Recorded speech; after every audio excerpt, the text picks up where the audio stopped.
Target education में आपका स्वागत है। अच्छा, कभी सोचा है कि जब लाइट यानी कि रोशनी किसी भी चीज से टकराती है तो उसका क्या होता है? देखिए, उसकी कहानी में ना एक बड़ा ही दिलचस्प मोड़ आता है। उसके पास दो रास्ते होते हैं, या तो वो टकराकर वापस लौट जाए या फिर उसके आर पार निकल जाए। तो आज हम प्रकाश के इसी दो रास्तों वाली कहानी को बड़े आराम से समझने वाले हैं। तो चलिए इस दिलचस्प सफर पर निकलते हैं। हम प्रकाश के उन दो बुनियादी रास्तों को जानेंगे जो वो तब चुनता है जब उसका सामना किसी नई चीज, किसी नए मीडियम से होता है। ये सिर्फ फिजिक्स नहीं है, यकीन मानिए ये दुनिया को देखने का नजरिया बदलने वाली कहानी है। सबसे पहले एक सबसे जरूरी नियम याद कर लेते हैं।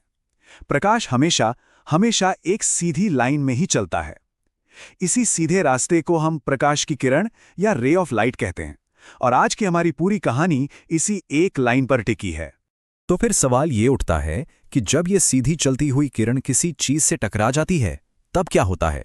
बस यहीं से कहानी में ट्विस्ट आता है और प्रकाश को एक फैसला करना पड़ता है। और वो फैसले हैं ये दो रास्ते। पहला है परावर्तन, यानी टकराकर वापस आ जाना, बाउंस बैक करना। और दूसरा है अपवर्तन, मतलब उस चीज के अंदर से गुजरते हुए थोड़ा सा मुड़ जाना।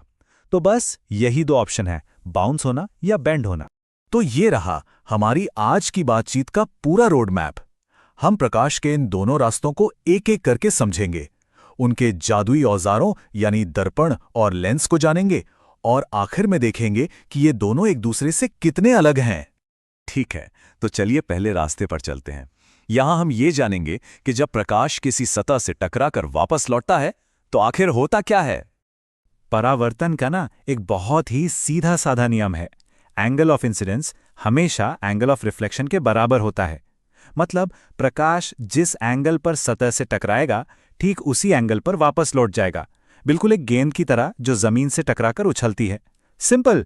अब परावर्तन की इस खूबी का इस्तेमाल करने के लिए हमारे पास सबसे कमाल के औजार हैं दर्पण, यानी मिरर्स। और ये सिर्फ वो सीधे सपाट नहीं होते जो हम घर में इस्तेमाल करते हैं।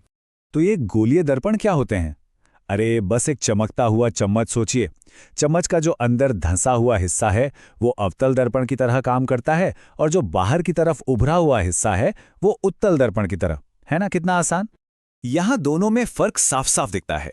अवतल दर्पण यानी कॉन्केव मिरर लाइट की किरणों को एक जगह पर इकट्ठा करता है, उन्हें कन्वर्ज करता है।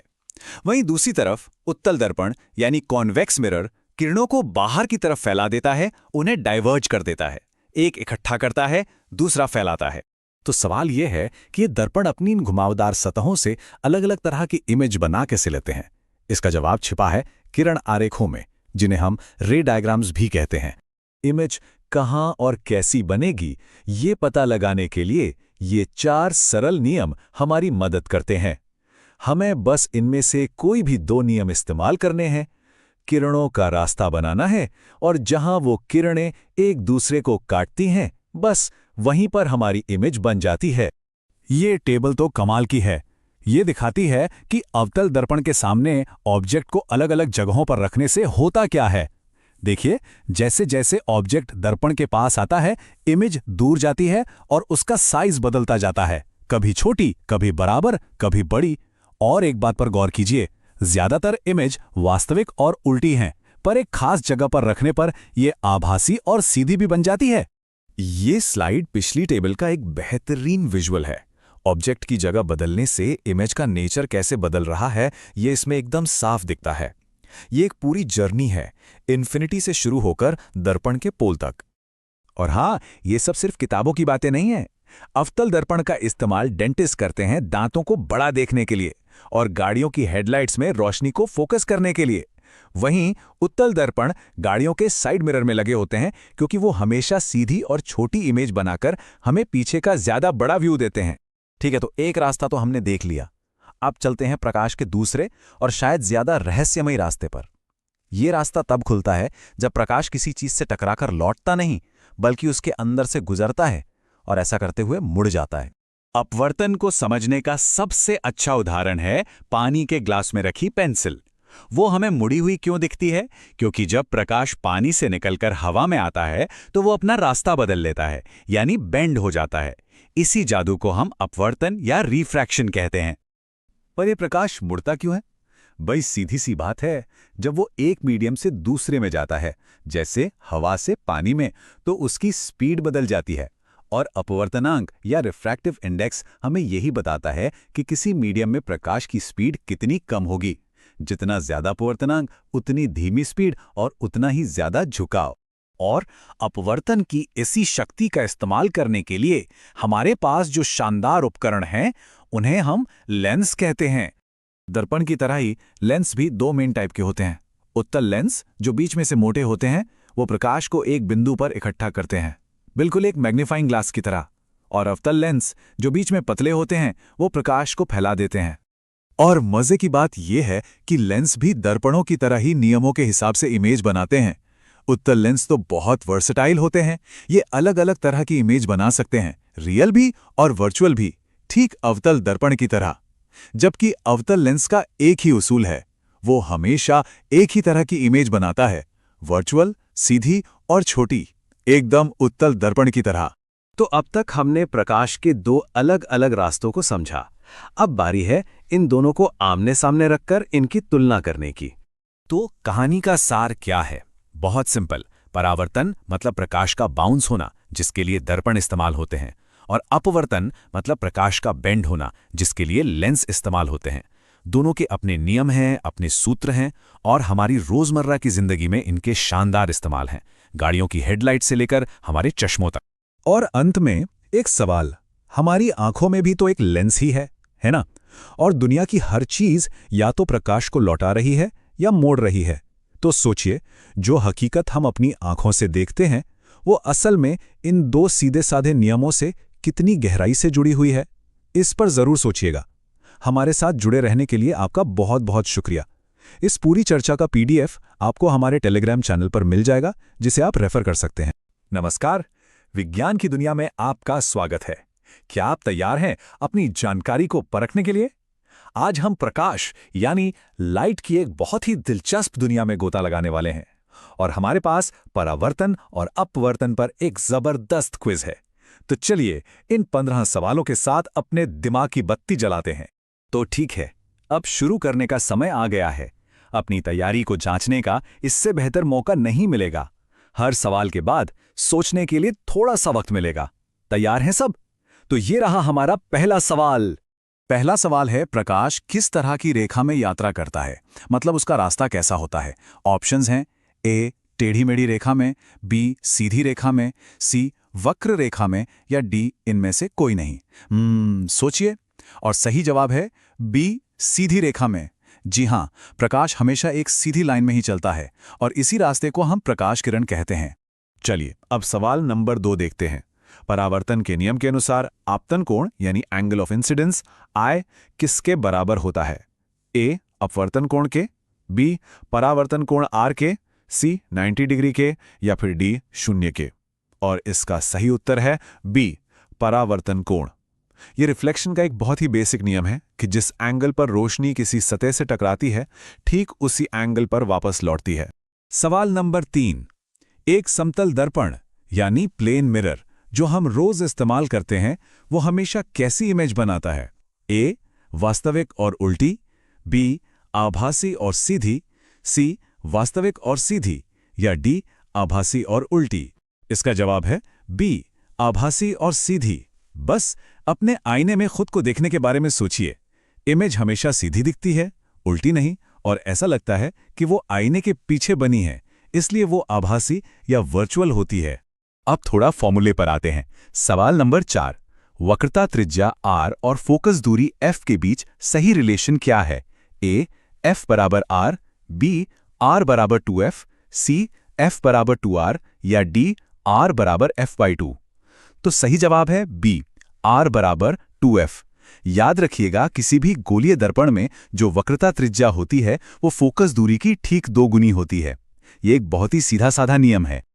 अच्छा, अब एक प्रैक्टिकल सवाल लेते हैं। सवाल नंबर 5, गाड़ियों में जो साइड मिरर लगे होते हैं, वो कौन से दर्पण होते हैं? ए अवतल, बी समतल, सी उत्तल, या डी इनमें से कोई नहीं। इसका सही जवाब है सी उत्तल दर्पण यानी कॉन्वेक्स मिरर।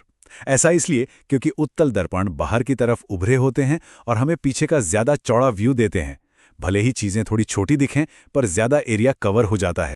कारों से निकलकर अब चलते हैं डेंटिस्ट के पास। सवाल नंबर 6। दांतों की बड़ी इमेज देखने के लिए डेंटिस्ट कौन सा मिरर इस्तेमाल करते हैं? ए उत्तल, बी अवतल, सी समतल या डी बेलनाकार? और इसका सही जवाब है बी अवतल दर्पण यानी कॉन्केव मिरर। जब कोई चीज जैसे कि दांत अवतल दर्पण के बहुत पास रखी जाती है तो वो उसकी एक बड़ी और सीधी इमेज बनाता है जो जांच के लिए बिल्कुल परफेक्ट होती है। चलिए एक बार फिर फॉर्मूले पे लौटते हैं। सवाल नंबर 7। गोलीय दर्पण के लिए सही दर्पण सूत्र या मिरर फॉर्मूला कौन सा है? इन ऑप्शंस को जरा ध्यान से देखिए। क्या वो ए, बी, सी या डी है? जी हां, सही जवाब है सी। 1/v + 1/u = 1/f। ये वो मशहूर फॉर्मूला है जो वस्तु की दूरी u, प्रतिबिंब की दूरी v और फोकस दूरी f के बीच का रिश्ता बताता है। सवाल नंबर 8। अगर मैग्निफिकेशन यानी आवर्धन m की वैल्यू नेगेटिव यानी माइनस है तो बनने वाली इमेज कैसी होगी? ए आभासी और सीधी, बी वास्तविक और उल्टी, सी आभासी और उल्टी या डी वास्तविक और सीधी? और सही जवाब है बी वास्तविक और उल्टी। मैग्निफिकेशन में नेगेटिव साइन का मतलब ही यही होता है कि इमेज उल्टी बनी है, और जब भी इमेज उल्टी बनती है तो वो हमेशा वास्तविक यानी रियल होती है। तो अब हम परावर्तन से अपवर्तन की तरफ बढ़ रहे हैं। सवाल नंबर 9। जब प्रकाश एक मीडियम से दूसरे मीडियम में जाता है और अपना रास्ता थोड़ा बदल लेता है तो इस घटना को क्या कहते हैं? ए परावर्तन, बी विवर्तन, सी अपवर्तन या डी प्रकीर्णन? बिल्कुल सही, इसका जवाब है सी अपवर्तन। प्रकाश की दिशा में यह बदलाव इसलिए आता है क्योंकि जैसे ही वो नए मीडियम में घुसता है उसकी स्पीड बदल जाती है। अगला सवाल, सवाल नंबर 10। आपतन कोण की ज्या साइन आई और अपवर्तन कोण की ज्या साइन आर के अनुपात को क्या कहते हैं? ए ओम का नियम, बी स्नेल का नियम, सी पास्कल का नियम या डी न्यूटन का नियम? इसका उत्तर है बी स्नेल का नियम। ये नियम जो कहता है sine i upon sine r एक कांस्टेंट होता है, ये बताता है कि प्रकाश कितना मुड़ेगा और हमें उस मीडियम का अपवर्तनांक देता है। अगला सवाल देखते हैं। सवाल नंबर 11। इनमें से किस चीज का अपवर्तनांक यानी रिफ्रैक्टिव इंडेक्स सबसे ज्यादा होता है? ए वायु का, बी जल का, सी हीरा का या डी कांच का? और इसका जवाब है सी हीरा। इसका रिफ्रैक्टिव इंडेक्स करीब 2.42 होता है जो बहुत ही ज्यादा है। इसी वजह से प्रकाश इसके अंदर बहुत ज्यादा मुड़ता है और हमें वो टोटल इंटरनल रिफ्लेक्शन देखने को मिलता है जो हीरे को उसकी मशहूर चमक देता है। ये एक ऐसा नजारा है जो शायद हम सबने देखा है। सवाल नंबर 12। पानी में आधी डूबी हुई पेंसिल हमें मुड़ी हुई क्यों दिखाई देती है? ए परावर्तन के कारण, बी अपवर्तन के कारण, सी प्रकीर्णन के कारण या डी विवर्तन के कारण? इसका सही जवाब है बी अपवर्तन के कारण। होता यह है कि पेंसिल के डूबे हुए हिस्से से जो रोशनी आ रही होती है वो पानी से हवा में आते वक्त मुड़ जाती है और हमारी आंखों को धोखा होता है कि पेंसिल मुड़ी हुई है। अब बात करते हैं स्पीड की। सवाल नंबर 13। निर्वात यानी वैक्यूम में प्रकाश की चाल कितनी होती है? ए 3 × 10⁵ मीटर पर सेकेंड, बी 3 × 10⁸ मीटर पर सेकेंड, सी 2 × 10⁸ मीटर पर सेकेंड या डी 3 × 10⁻10 मीटर पर सेकेंड? सही जवाब है बी 3 × 10⁸ मीटर प्रति सेकेंड। ये हमारे ब्रह्मांड की सबसे तेज रफ्तार है जिसे हम सी से दिखाते हैं। ये लगभग 3 लाख किलोमीटर प्रति सेकेंड के बराबर है। चलिए एक और प्रैक्टिकल एप्लीकेशन देखते हैं। सवाल नंबर 14। सोलर फर्नेस यानी सौर भट्टियों में सूरज की रोशनी को एक जगह इकट्ठा करने के लिए किस तरह के दर्पण का इस्तेमाल होता है? ए अवतल, बी उत्तल, सी समतल या डी इनमें से कोई नहीं? इसका उत्तर है ए अवतल दर्पण। अवतल दर्पण सूरज से आने वाली पैरेलल किरणों को एक ही पॉइंट पर फोकस कर देते हैं जिससे बहुत ज्यादा गर्मी पैदा होती है। और अब हम आ गए हैं अपने आखिरी सवाल पर। सवाल नंबर 15। अगर मैग्निफिकेशन m पॉजिटिव प्लस है तो इमेज की प्रकृति क्या होगी? ए वास्तविक और उल्टी, बी आभासी और सीधी, सी आभासी और उल्टी या डी वास्तविक और सीधी? तो याद कीजिए, नेगेटिव का मतलब उल्टा था तो पॉजिटिव का मतलब? बिल्कुल सही, बी आभासी और सीधा। पॉजिटिव मैग्निफिकेशन का मतलब है कि इमेज सीधी बनी है और एक सीधी इमेज हमेशा आभासी ही होती है। और इसी के साथ हमारी ये प्रश्नोत्तरी यहां समाप्त होती है। इस विज्ञान क्विज में हिस्सा लेने के लिए बहुत बहुत धन्यवाद। उम्मीद है कि ये आपके लिए फायदेमंद रहा होगा और आपकी तैयारी में जरूर मदद करेगा। अपने आसपास की दुनिया के बारे में हमेशा सीखते रहिए और नई नई चीजें खोजते रहिए। अगर वीडियो अच्छा लगा हो तो लाइक जरूर करें और चैनल को सब्सक्राइब भी कर लें। इस पीडीएफ को डाउनलोड करने के लिए हमारे टेलीग्राम चैनल को ज्वाइन करें, लिंक डिस्क्रिप्शन में है, या इस क्यूआर कोड को स्कैन करके आप टेलीग्राम से जुड़ सकते हैं।